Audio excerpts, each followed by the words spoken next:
Welcome back to Viewpoint. Tonight we're exploring what it means to live with dementia. My journey started when my dad was diagnosed with dementia, and that was around about 2008. That obviously neither myself or the family knew anything about dementia. So my dad, originally before being diagnosed, he was being treated for depression for a few years. And then I heard about a support group, which was the Alzheimer's support group. And myself and my sister, we started going to the groups to try and find out and get more help about dementia. But my dad, as he was getting progressively worse with the condition, we kept going to these groups, and we decided that we needed to do a bit more and do more research in what dementia and how it was affecting different families in Gibraltar. Unfortunately, my dad passed away in 2011, and it's a very long story, but my dad passed away in KG5, and it was a place which today I still feel the same.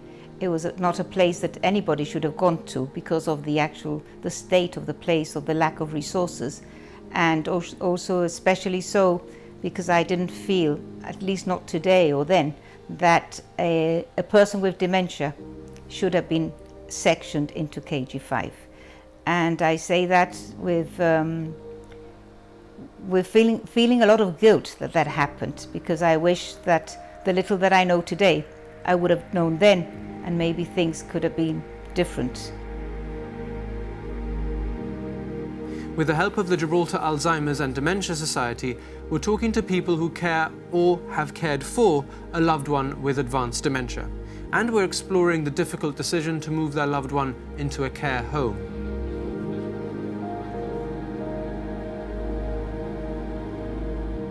I always had this thing in my mind that someday I had to live in a residential home. I always was geared up for that, but I didn't want that day to arrive. I was very reluctant in putting her into a home, very reluctant.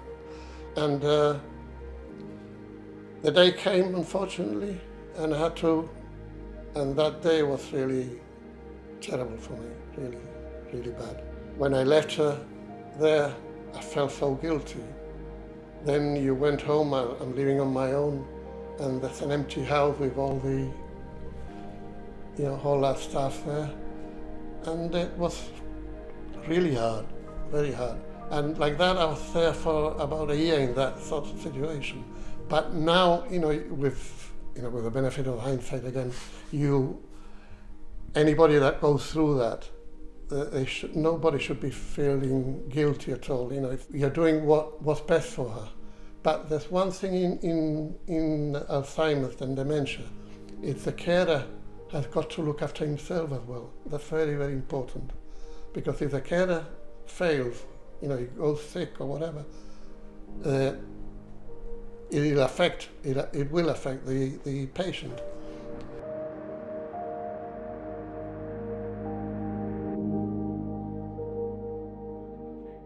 Thank you to our interviewees for speaking so openly to us, allowing us to understand what it really means to live with dementia in the family.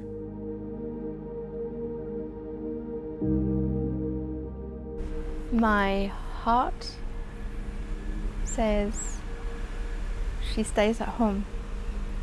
My head is that she shouldn't be at home.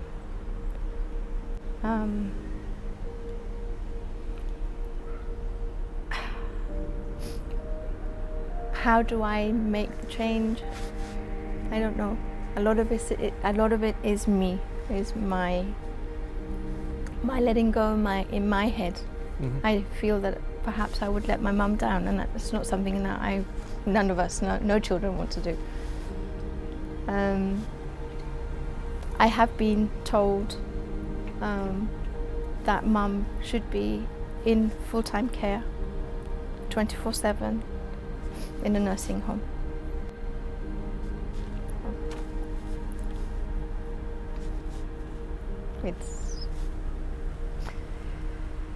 They say it's not possible at the moment because of COVID. So I just have to plod along and do what I'm doing as best as I can, there's the other side of the coin where if Mum did go to the care home, Mount Alvernia, and I've been, and it's lovely, and because I needed to go to make sure that it was, okay for my mum, and everyone was lovely, and they're so nice, and they're so happy, and all of that. But my fear now is that if she goes in now with all this COVID going on, and say the worst thing happens, that COVID gets to the home, and then something happened to Mum, I couldn't live with that. But it's also becoming clear that it's harder and not easy. Let me try and explain. I've looked at Mum, and I look at Mum on the camera, and the last couple of days I've looked at her and I think, am I being cruel?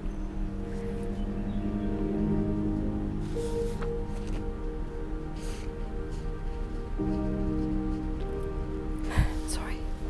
Don't apologise. Am I being cruel by leaving my mum in her home, even though that's her wish? Am I being cruel by leaving her in her home? Is it now time for me to accept that it would be better for her to be cared for, looked after, even though she won't want to go? Categorically, she will cause a fuss, she will kick, she will cause merry hell, and they'll remember my mum when they go up there. However, I do look at her and I think, maybe in the Mount Alvernia they have the structure. She'll wake up in the morning, she'll have breakfast, because they are friendly, she'll have breakfast and she'll have this, and they'll say, Venga Angie, let's go and do this, let's do that. Their lunch, and she's with other people, whether she wants to be or not, but there's ambiente, there's something there. Whereas in her home, there's her telly, or when the carers go, or I go, or we as a family, we try to kind of stagger so that she has as many visits as she can during the day.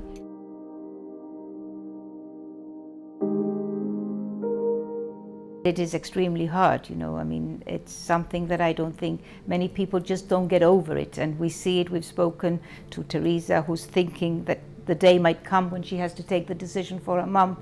We've spoken to Pepe, and they'll never get over it.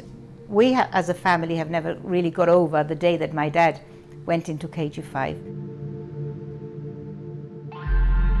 And of course, when you do have dementia, most people, there's a life expiry time, and in my mother's case it was very rapid, and you have to cope with being away with somebody in a home, trying to get on with your own life and managing their life as well. And there gets a point when they know who you are, and I used to walk in, towards the end of her life, I used to walk into the home and she'd see me in this big broad smile, and she knew my name was David, but she didn't know what I was doing anymore, what I'd done in the past, etc. And so there was this great degree of familiarity, but the lack of understanding of what you were doing at that stage. And it was heartbreaking.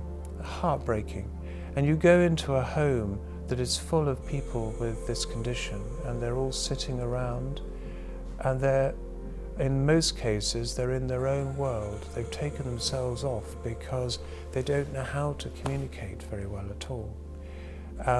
And you're having to keep them interested, and you do things like taking up photograph albums, because their memory is rather good of the old things. Mm-hmm. Take up a photograph album and go through it and point out things that might have happened 30, 40 years ago. They don't always remember, but sometimes there's a glimmer of recognition, and that comes back to them. But it is a disease that is it affects the individual, of course, but it affects the relatives, and because it takes over your loved one's life, and it takes over your life as well.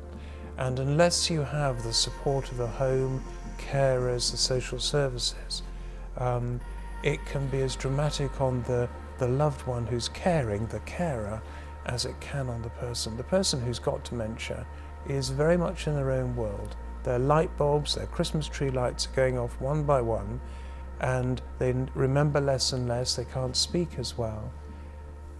And it's the person who's caring that has to do all the work.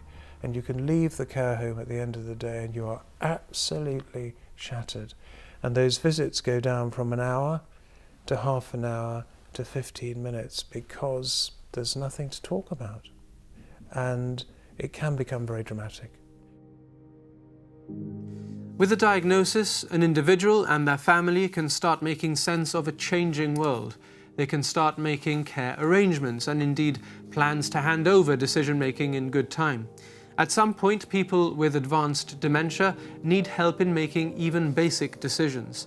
Thus, relinquishing their legal rights, which is covered by strict laws, can be used by their next of kin to protect the person living with dementia. If they ask you the same question 20 times, and trust me, they will, and they do, just treat it. And you learn, over time you learn that they've asked you that 20 times, but each time they ask you that same question, it's the first time for them. So answer it as if it was the first time, you know.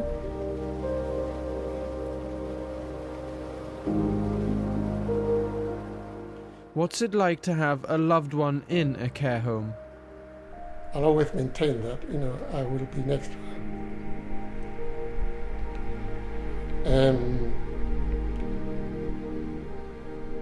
I mean, I go to Hillside when everything's sort of normal, you know, when we've got normal visiting hours. I'm there for 3-4 hours daily. And you get to know patients there. And as soon as you go in, they call you by your first name and hold your hand. Have you seen my son, my daughter, or my husband? And that happened, or why, or whatever. I've died 30, 40 years ago. Have you seen? Oh yeah, I saw him this morning at the piazza, had a coffee with him. He says is he coming up? Yeah, definitely he's coming up. Oh, thank you, you know, they grab hold of your hand. And, you know, that expression on the faces, you know, it's priceless. They have feelings. In my case, you know, Virginia's case, she's at an advanced stage. And she appreciates, you know, when I go in, she holds my hand and doesn't let go of my hand at all. I feed her, you know, when I'm there. She feels that sort of sense of security, I suppose, when I'm holding a hand. And it's the same with other advanced patients. You get some people that, for example, they say, you know, why visit them? They don't know that I've visited them. You know, well, that might be the case.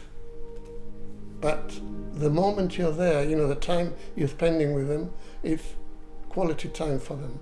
And they really appreciate that. Maybe they forget when you leave, possibly. But I know many of them miss the families. You know, they're eager to see the families. As I progressively visited my mother up in her care home, she never forgot me. She never forgot. And I'd walk in the later stages of this journey of dementia. I'd walk into the home and I'd see her sitting down somewhere doing something or just sitting on her own. And once she caught my eye, there was a big smile, big smile. She knew who I was. The fact she didn't know that I'd been there the day before or even the hour before, it didn't matter. She knew who I was. They may discard the superficial, but they never discard the raw emotion. Right until the end, that person will continue to remember you. They might not remember what you're about or what you're doing or that the fact they saw you half an hour ago, but they know you.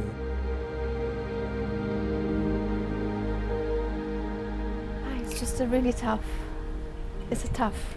I think the time is so close now that I don't know if it's something that I need to talk to myself. I don't know, it's because I know she won't want to leave her home. But then, when she is in her home, she doesn't sometimes know that she's in her home. So it's a quandary, and I just want to do what's best for her. And right now, I don't know what's best for her. But then I think, is it just me? Because I don't want her to go to the home. I don't know. It's tough. Very difficult. Yeah. So. And what role, therefore, does respite play in your life? So I've only had the respite once. So mid-July, my mum had her normal review with Dr. DS, and yeah, it was mid-July because we were in with the masks, and we both walked in, and I tend to sit to one side and let Dr. Diaz and my mum sit across like we are, and I'm there. And if mum says something that's not right, I'll just, so that Dr. Diaz knows. Mm-hmm. Anyway, we walked in, had the masks on, and we sat down. The first thing she said is, right. When she said it in Spanish, right, we're going to give me 2 weeks respite. It's like, and I don't want any argument. You need the respite. Of course, mum, what's this, what's that, and it's like, and I cried, but not for mum to see, but I did, and I sort of took my mask off and thank you, and put that, because it is exhausting. It is exhausting to care, to look, to constantly be observing, to constantly be looking, to constantly be expecting the phone call of, I want to go home, where are you? It is.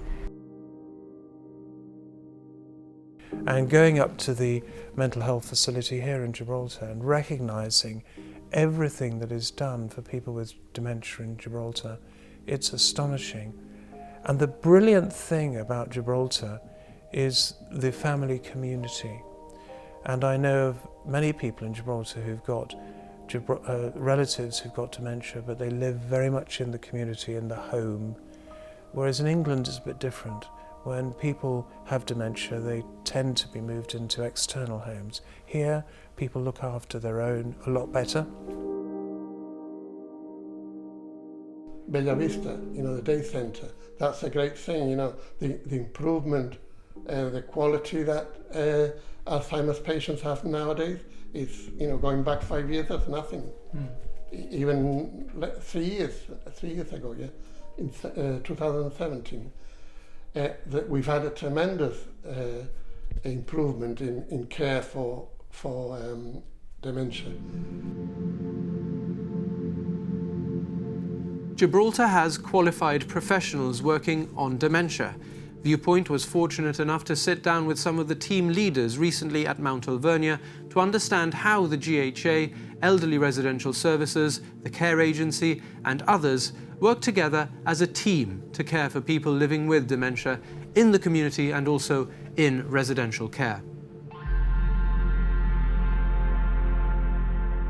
In its National Dementia Strategy, the government says dementia services have been transformed in the last 5 years. However, it acknowledges that there are still many challenges ahead. It says it shares the Gibraltar Alzheimer's and Dementia Society's vision of achieving a dementia-friendly community through the Dementia Friends program. As we learned, dementia people will look in a mirror and not recognise the person they're looking, and they may think it's somebody else. If somebody stops to look in a window of a shop and sees their own reflection and is there a bit too long, and they're not looking and going up to them and asking, is everything all right? And I think if we just have this in the back of our mind, that there are people out there who may behave in a way that we wouldn't normally expect, and we can go up to them and say, are you all right? And if they say, yeah, I'm fine, thank you very much, what's the matter with you? You're all right, you've done your job.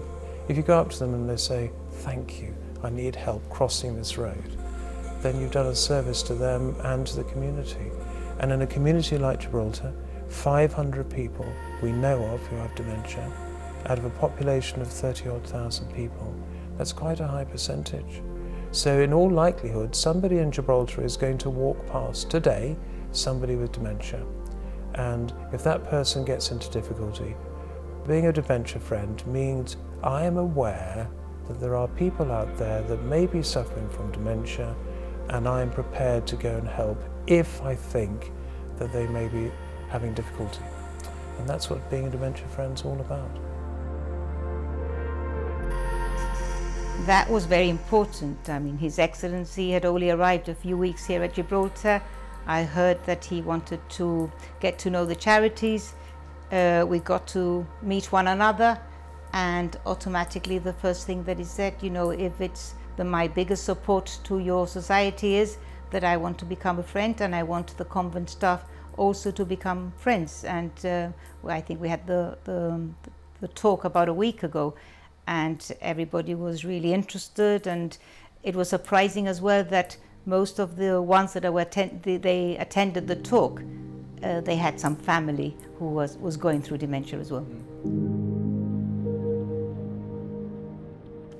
Among the progress made in the area of dementia care, the government lists the following in its National Dementia Strategy: the opening of Bella Vista Daycare Centre, the relocation of the Joint Memory Clinic to the Bella Vista Day Centre to provide a more focused outpatient service with pathways for an earlier diagnosis and management of dementia, the opening of the Hillsides Residential Care Home with additional respite beds for the community, the inauguration of the John Mackintosh Home in 2015, followed by an increase in its capacity. GPs were allocated to elderly residential services. An occupational therapist was introduced at ERS together with additional activities coordinators, and enhanced palliative and end-of-life care for those living with dementia with the support of liaison, palliative and hospice nurses. From my meeting with the professionals providing dementia care, it's clear that they each know each other's area of expertise and are working together as a team to provide the best possible care for people living with dementia. You've been through, I would imagine, a great deal in your career. In the Navy, you've experienced theatre of war. How does this compare as an experience in terms of difficulty to have a loved one go through dementia? Oh, far worse. Far worse, because you don't understand it. When you go into a theatre of war, as you put it, you're all trained, you know what's going to happen, you're prepared for it, and you just go into it. It's just what you're trained for. Nobody is trained to look after somebody with dementia. Our interviewees this week and last have spoken of major improvements to dementia services in recent years. However, it's clear that further support to people living with dementia and their families, or their main carers, is still required. The National Dementia Committee has a role to play, but despite being announced in 2018, it hasn't met yet. Although we have it on paper, we don't have a committee, and that I think is important, because the journey will start, or will be better followed, no, if you have a committee. And a coordinator is extremely important, and that as well is, we've been asking for the dementia coordinator and a dementia manager as well, because that would be like the key person when it comes to dementia in Gibraltar. That person will be with not only the person diagnosed, but also with the families from the very beginning of the dementia journey. Living with dementia is the theme again on Viewpoint. For very understandable reasons, it's been quite an emotional conversation. Gads says that we need to remain positive and that there are reasons for hope. Evidence suggests that as many as 40% of cases of dementia can be delayed or even averted by changing behaviour earlier in life. Recent research has shown that behaviour such as smoking less, exercising more, and losing weight in middle age has already reduced the risk of dementia among old people in some Western countries in the past 30 years. Yeah, and I think I go on that hope because it goes back to changing the way that people think or the way that people talk.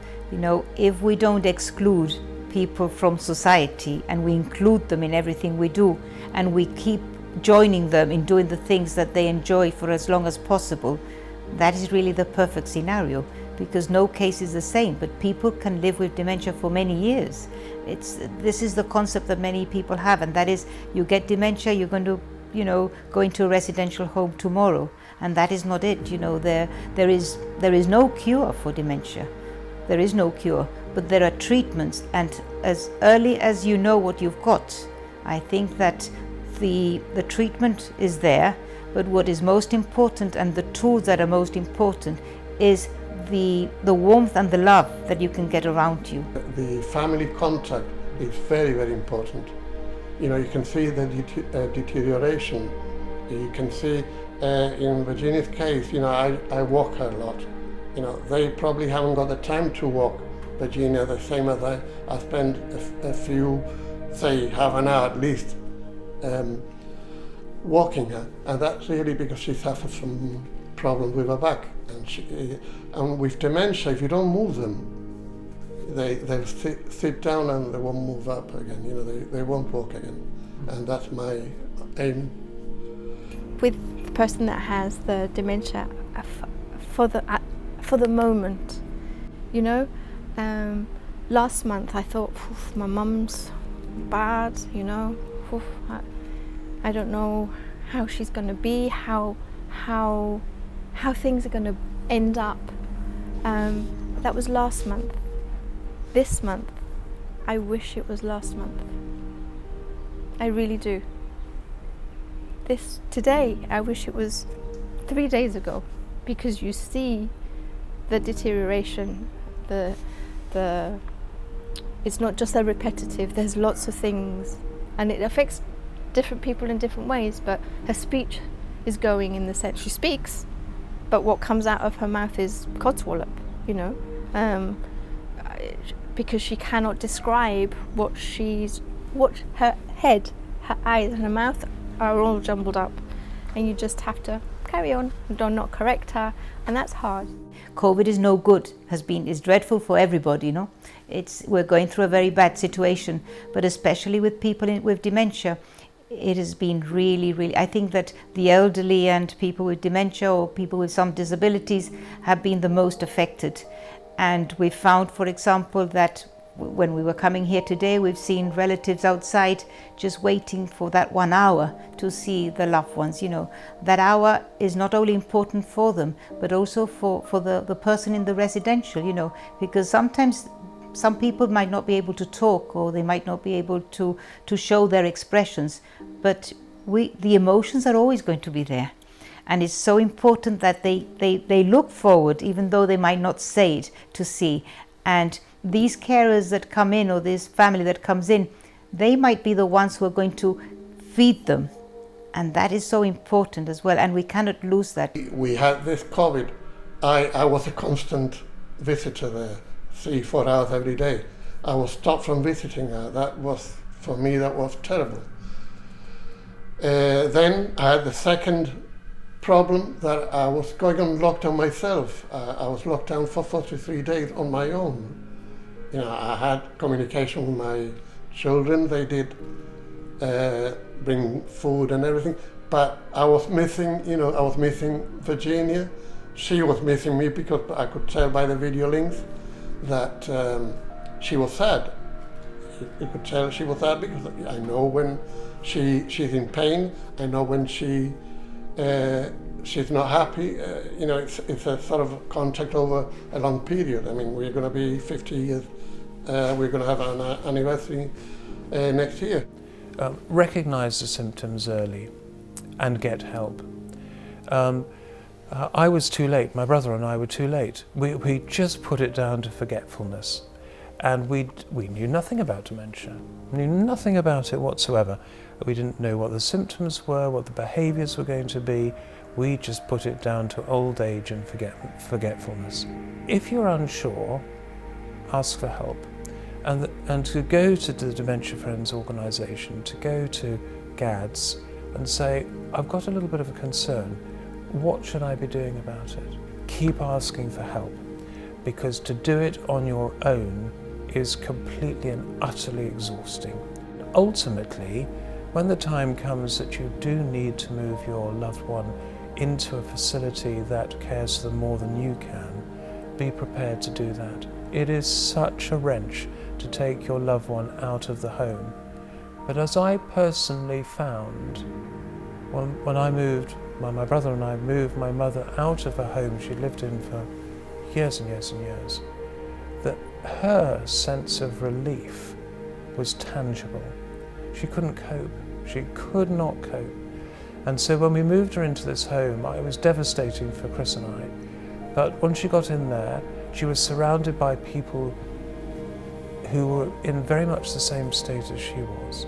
There was talking going on. The carers there were brilliant. They had events and activities.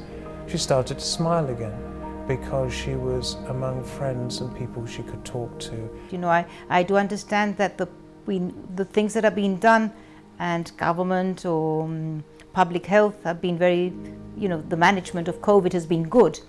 But there's also that element really of the risks of, are we risking too much of contracting COVID, or are we risking as well depression and loneliness and isolation of people, not only within the residentials, but also people living at home. You know, some people do have families, others don't, and loneliness and isolation comes into that as well.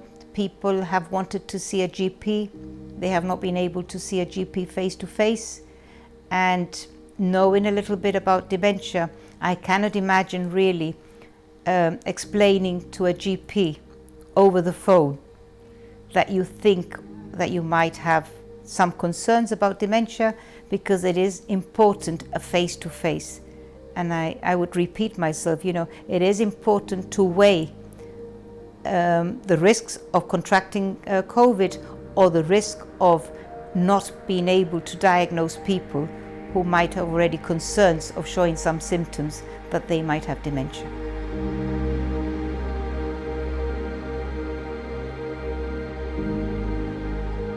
This is the second of 2 in-depth reports on living with dementia. If you missed the first, you can watch it again on our YouTube channel. Search for GBC Newsroom. Dementia is a health emergency, and in the coming months it will need policymakers to spend more time on it. The fundamental challenges explored tonight will not go away. Will we have enough people to care for the growing number in our society living with dementia? Will we find enough resources, the right resources, to understand and care for people who live with dementia, and to care for those who care for people living with dementia? Join the conversation online. Thanks for watching. Good night.